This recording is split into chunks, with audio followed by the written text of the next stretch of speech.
ఈ వీడియోను చిత్రీకరించి భక్తజన కోటికి మా శ్రీ కుక్కుటేశ్వర భక్తి ఛానల్ ద్వారా అందించటానికి తమ వంతు సహాయ సహకారాలను అందించిన శ్రీ కుంతి మాధవస్వామి వారి దేవస్థానం పాలక మండలి సభ్యులకు, ఆలయ అర్చక స్వాములకు, మా అన్నయ్య పాదగయ దేవస్థానం చైర్మన్ ఆగంటి ప్రభాకర్ రావుకు ప్రత్యేక కృతజ్ఞతలను తెలియజేస్తూ, ప్రేక్షకులు ఈ వీడియోను ఆద్యాంతం వీక్షించి ఛానల్ను తప్పకుండా సబ్స్క్రైబ్ చేసుకుని ఇతరులకు ఈ వీడియోను షేర్ చేసి లైక్ చేసి మా ఈ ప్రయత్నాన్ని ఆశీర్వదిస్తారని ఆశిస్తూ మీ శ్యామ్ ప్రసాద్.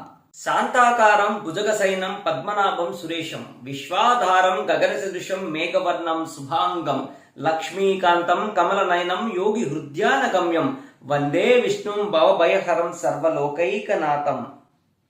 ఓం నమో నారాయణాయ. శ్రీ కుక్కుటేశ్వర భక్తి ఛానల్ ప్రేక్షకులకు నమస్కారం.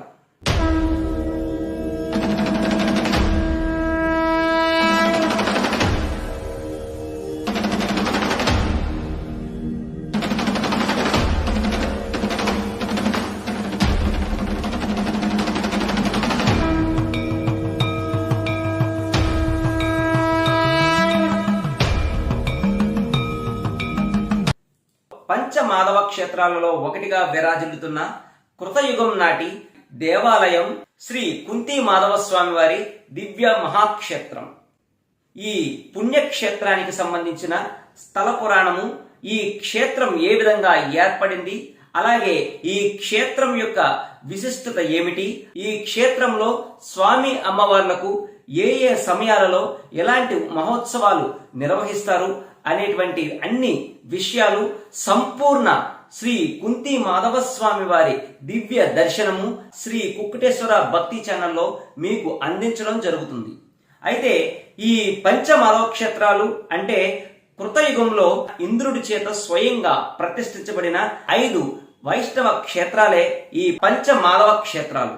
ఈ పంచమాధవ క్షేత్రాలు కాశీలో శ్రీ బిందు మాధవ స్వామి, ప్రయాగలో శ్రీ వేణుమాధవ స్వామి, రామేశ్వరంలో శ్రీ సేతు మాధవ స్వామి, కేరళలో శ్రీ సుందర మాధవ స్వామి, అలాగే మన ఆంధ్రప్రదేశ్లో కాకినాడ జిల్లా పిఠాపురంలో శ్రీ కుంతి మాధవ స్వామి అనే 5 పంచమాధవ క్షేత్రాలు అత్యంత విశిష్టమైనటువంటి దివ్య వైష్ణవ క్షేత్రాలు. ఈ క్షేత్రాలను దర్శించి అర్చించినంత మాత్రం చేత మనకు ఉన్న సకల ఈతి బాధలు, కష్టాలు తొలగిపోతాయని దైవవాక్కు. సాక్షాత్తు వేద వ్యాసులు వారే కుంతి మాధవ స్వామి అని పిలిచినటువంటి ఆ కుంతి మాధవ స్వామి వారి దివ్య క్షేత్ర మహిమలు, ఆ క్షేత్ర స్థల పురాణము, అలాగే ఈ క్షేత్రం యొక్క వైభవము, విశిష్టత ఇప్పుడు ఈ వీడియో ద్వారా మీరు తిలకించి ధరించండి. ఓం నమో నారాయణాయ. ఓం నమో శ్రీ కుక్కుటేశాయ నమః. ఇందుగలడందు లేడన్న సందేహము వలదు చక్రి సర్వోపగతండు ఎందెందు వెతికినన్ అన్నందు గలడు దానవాగ్రినిన్ వింటే అన్న భక్త ప్రహ్లాదుడి యొక్క మాటలను తలంచుకుంటూ విశ్వవ్యాప్తుడైన ఆ శ్రీమన్నారాయణుడు శ్రీ కుంతి మాధవ స్వామిగా వేంచేసి ఉన్న దివ్య మహిమాన్విత క్షేత్రము సాక్షాత్ ఇంద్రునిచే ప్రతిష్ఠింపచేయబడిన కృతయుగం నాటి దివ్య వైష్ణవ క్షేత్రం ఇది. ఆంధ్రప్రదేశ్లోని కాకినాడ జిల్లా పిఠాపురంలో శ్రీ రాజరాజేశ్వరి సమేత శ్రీ ఉమా కుక్కుటేశ్వర స్వామి దేవస్థానం పాదగయ మహాపుణ్యక్షేత్రానికి అత్యంత సమీపములో ఈ క్షేత్రం కొలువై ఉన్నది. ఈ క్షేత్రాన్ని కృతయుగంలో సీతా సమేతంగా శ్రీరామచంద్రుడు, ద్వాపర యుగంలో పాండవులు దర్శించినట్టు సాక్షాత్ వేద వ్యాసుల వారు తెలియపరిచినట్లు చారిత్రాత్మక ఆధారాలు, శిలా శాసనాలు కలవు.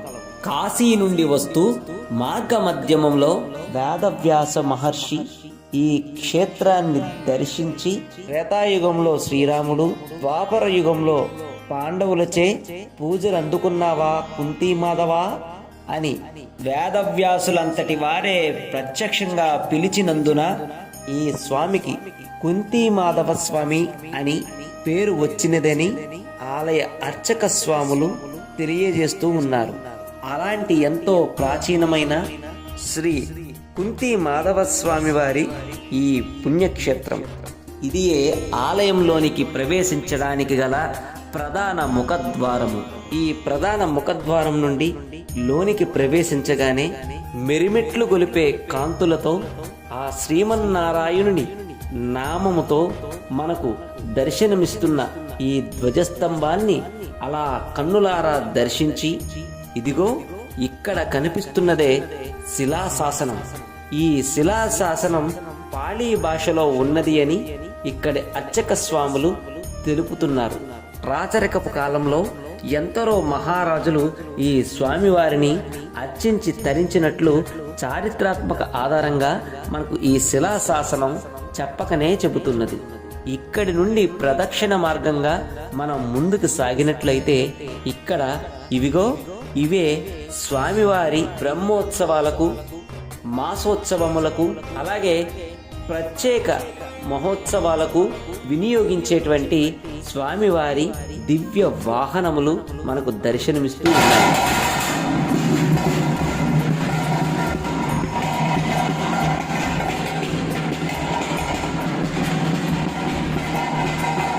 ఇలా ఈ ప్రదక్షిణ మార్గంలోనే మనకు అగుపిస్తున్న ఈ మండపం నందు వివాహాలు జరుగుట పరిపాటి.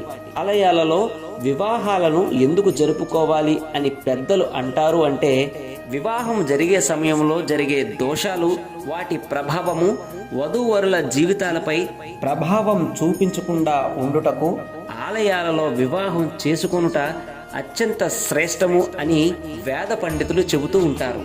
అందుచేత ఇక్కడ ఈ పిఠాపురం మరియు పరిసర ప్రాంతాలలో భక్తులు ఇక్కడ నామవాస్తు రుసుములు చెల్లించి ఇక్కడ వివాహాలను నిర్వహించుకుంటూ ఉంటారు. అలా వివాహము జరిపించుకుని వెంటనే పీటల మీద నుండి స్వామి అమ్మవారిని దర్శించుకుని వారి దివ్య ఆశీస్సులతో వారి జీవన పయనాన్ని సాగిస్తూ ఉంటారు. అలా ప్రదక్షిణమును పూర్తి చేసుకుని లోనికి ప్రవేశించిన వెంటనే స్వామివారి ఎదురుగా వినయశీలి అయి నమస్కార ముద్రలో ఉన్న గరుడాళ్వార్ మనకు దర్శనమిస్తూ ఉంటారు. స్వామివారికి అత్యంత ప్రీతికరమైన వాహన సేవలలో గరుడ వాహన సేవ అత్యంత విశిష్టంగా మనం వైష్ణవ సాంప్రదాయాలలో చూస్తూ ఉంటాము. అలా గరుడారూఢుడై వస్తున్నటువంటి స్వామివారిని దర్శించినట్లయితే మన కష్టాలు అన్నీ తొలగిపోతాయని వేదవాక్కు. గరుడ గమన తవ చరణ కమలమిహ మనసి లసతు మమ నిత్యం, మనసి లసతు మమ నిత్యం. మమ తాపమపా గురుదేవ, మమ పాపమపా గురుదేవ, మమ తాపమపా గురుదేవ, మమ పాపమపా గురుదేవ. మనకి ప్రాచుర్యంలో పొందిన కీర్తనలో చెప్పినట్లుగా ఆ గరుడాల్వారిను దర్శనం చేసుకుని మనం ముందుకు సాగినట్లయితే అక్కడ ఇదిగో మనకు దర్శనమిస్తున్నారు జయ విజయ అనేటువంటి స్వామివారి సేవకులు. ఈ జయ విజయులే శాపవసాన కృతయుగంలో హిరణ్యాక్షుడు హిరణ్యకశిపునిగా, త్రేతాయుగంలో రావణ కుంభకర్ణులుగా, ద్వాపర యుగంలో కంస శిశుపాలురుగా 3 సార్లు రాక్షస జన్మను ఎత్తి ఆ స్వామి చేతిలోనే అంతముంది తిరిగి వైకుంఠానికి చేరుకున్న వృత్తాంతం కూడా మనకు భాగవతంలో కనిపిస్తూ ఉంటుంది. అలా జయ విజయులైనటువంటి వారిని మనం స్వామివారి దర్శనానికి అనుమతినియండి అని ప్రార్థించి లోనికి ప్రవేశిస్తే ఇక్కడ మనకు కనిపిస్తున్నవే స్వామివారి ఉత్సవమూర్తులు. ఈ ఉత్సవమూర్తులకే దివ్య కళ్యాణ మహోత్సవాలను నిర్వహించి రథంపై ఊరేగింపుగా, వాహనాలపై ఊరేగింపుగా మనకు పురానికి పురప్రజలకు దర్శింపజేస్తూ ఉంటారు ఇక్కడి అర్చక స్వాములు. ఒక్కసారి నమస్కారం చేసుకుని మళ్ళీ అంతరాలయంలో ప్రదక్షిణ మార్గంగా వచ్చినట్లయితే ఇక్కడ మనకు దర్శనమిస్తున్న అమ్మవారు రాజలక్ష్మీదేవి. ఈ రాజలక్ష్మీదేవే స్వామివారి దేవేరిగా ఇక్కడ ప్రతిష్ఠింప చేయబడి ఉన్నారు. ఆ రాజలక్ష్మి అమ్మవారి చరణ పద్మాలను అలా దర్శించి ఆ రాజలక్ష్మి అమ్మవారి కరుణ కటాక్ష వీక్షణాలు మనపై రవ్వంత పడినా చాలు, మనకి 7 జన్మల దారిద్ర్యమంతా భగ్గున కాలిపోతూ ఉంటుంది. చటుక్కున ఐశ్వర్యం మనకు లభిస్తూ ఉంటుంది. అందుచేత ఆ రాజ్యలక్ష్మి అమ్మవారును కన్నులారా తిలకించి అమ్మను ప్రార్థించి మనం ముందుకు సాగినట్లయితే ఇగో ఇక్కడ మనకు ఆళ్వాళ్ళ్, మనకు వైష్ణవ సాంప్రదాయంలో ఆళ్వాళ్లకు ఉన్నటువంటి ప్రాముఖ్యత అంతా ఇంత కాదు. అలా ఆళ్వాళ్లతో స్వామి సభ తీర్చారు అన్నట్టుగా ఇక్కడ మనకు దర్శనమిస్తూ ఉంటుంది. ఎంతటి మహద్భాగ్యం అండి! సాక్షాత్తు శ్రీమన్నారాయణుడు సముచిత ఆసనంలో కూర్చుని ఉండగా ఆ సభలో అనంతుడు మొదలైనటువంటి ఆళ్వాళ్ళు కూర్చుని స్వామితో ఇష్టాగోష్ఠి చేస్తున్నారా అన్నట్టుగా ఉన్న ఈ సభా దృశ్యం నిజంగా మనలో భక్తి పారవస్యాన్ని నింపుతూ ఉంటుంది. ఆళ్వాల్ సభా మండపం నుండి మనం లోనికి ప్రవేశించినట్లయితే అదిగో ఇక్కడ మనకు కనిపిస్తున్న స్వామివారి దేవేరి గోదాదేవి. ధనుర్మాసంలో గోదాదేవి పేరిట జరిగే మహోత్సవాలు నిజంగా చూసి తరించవలసిందే. అత్యంత శాస్త్రోక్తంగా ఇక్కడ ఈ ధనుర్మాస మహోత్సవాలను అత్యంత వైభవంగా ఈ క్షేత్రంలో నిర్వహిస్తూ ఉంటారు ఇక్కడి అర్చక స్వామి వారు. గోదా తల్లిని కన్నులారా దర్శించి మనం ముందుకు సాగుదాం. ఇదిగో ఇక్కడ కనిపిస్తుందే స్వామివారి శయన మందిరం. అలరచంచలమైన ఆత్మలందుండని అలవాటు చేసిని ఉయ్యాల, పలుమారు ఉచ్ఛ్వాస పవనమందుండని భావంబు తెలిపిని ఉయ్యాల అంటూ స్వామివారి పవళింపు సేవలో అన్నమాచార్య చేసినటువంటి సంకీర్తన వింటూ స్వామి అమ్మవారులు ఇక్కడే శయనించి సేద తీరుతారు. ఇదిగో మహానుభావులు సాక్షాత్తు విష్ణు స్వరూపులు భగవాన్ రామానుజాచార్యులు. భగవాన్ రామానుజులను దర్శించి లోనికి సాగినట్లయితే దివ్యమంగళ స్వరూపుడైన యుగ యుగాల నుండి తరతరాల నుండి మనలను, మన పూర్వీకులను, మన భావి తరాలను కంటికి రెప్పలా కాచి కాపాడే కోనేటి రాయుడు కళ్ళ ఎదురుగా మనకు దర్శన భాగ్యాన్ని అందిస్తూ ఉన్నాడు. కొండలలో నెలకొన్న కోనేటి రాయుడు వాడు, కొండలంత వారములు గుప్పెడువాడు, కొండలంత వారములు గుప్పెడువాడు, కొండలలో నెలకొన్న కోనేటి రాయుడు. అన్నమయ్య తన్మయత్వంగా ఆ స్వామిని కీర్తిస్తూ ఉంటాడు. అలాంటి కొండంత వరాలు మనపై గుప్పించే కొండంత దేవుడు మనకు ఎదురుగా కుంతి మాధవ స్వామిగా దర్శనమిస్తూ ఉన్నాడు. తన్మయులై తరించండి, వెక్కసమగు నీ నామము వెల సులభము ఫలమధికము. ఓం నమో కుంతి మాధవ స్వామినే నమః. శాంతాకారం భుజగశయనం పద్మనాభం సురేశం, విశ్వాధారం గగనసదృశం మేఘవర్ణం శుభాంగం, లక్ష్మీకాంతం కమలనయనం యోగిభిర్ధ్యానగమ్యం, వందే విష్ణుం భవభయహరం సర్వలోకైకనాథం.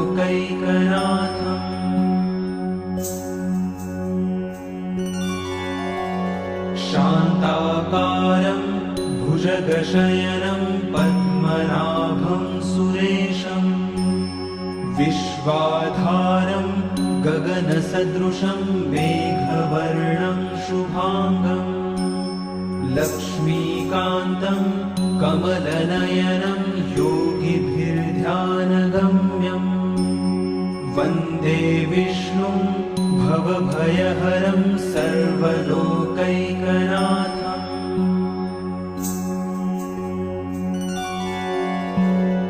మాధవా కేశవా మధుసూదనా, మాధవ కేశవ మధుసూదనా, నందనందనా నరహరి నారాయణ, పరమాత్మ పరంధామ పరమానంద, అచ్యుత అనంత గోవింద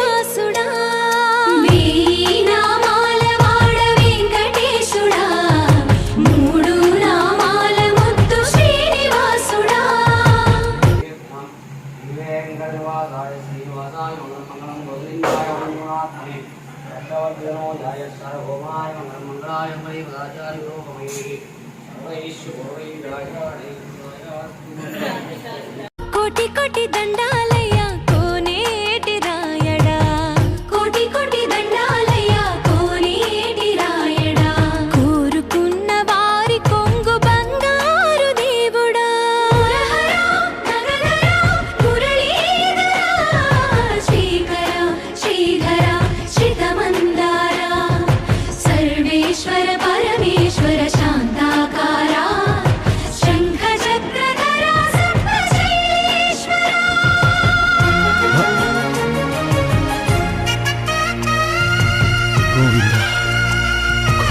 వైష్ణవ క్షేత్రాలలో ముక్కోటి ఏకాదశి పర్వదినాన ప్రతి వైష్ణవ క్షేత్రాలలో కూడా ఈ ఉత్తర ద్వార ప్రవేశము అంటే బయట నుండి ఉత్తర ద్వారంలో నుంచి లోనికి వచ్చి స్వామి అమ్మవారులను దర్శించుకొనుట పరిపాటి. ఇక్కడ ఈ కుంతి మాధవ స్వామి వారి క్షేత్రంలో ప్రత్యేకత ఏమిటంటే స్వామి అమ్మవార్లు కళ్యాణ అనంతరం లోపలి నుండి ఉత్తర ద్వారం మీదుగా బయటకు వచ్చి భక్తజన సందోహానికి అభయహస్తాన్ని అందిస్తూ ఉంటారు.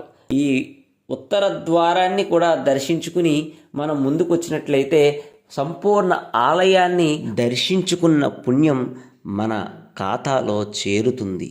చూశారుగా ఎంత విశిష్టమైనటువంటి పురాతనమైనటువంటి అత్యంత పవిత్రమైనటువంటి మహా పుణ్యక్షేత్రమైనటువంటి కుంతి మాధవ స్వామి వారిని దర్శించుకుని తరించారు అని భావిస్తూ మరొక మహాపుణ్యక్షేత్రంతో మరలా మీ ముందుకు వస్తాను. అంతవరకు నమస్కారం. ఓం శ్రీ కుక్కుటేశాయ నమః.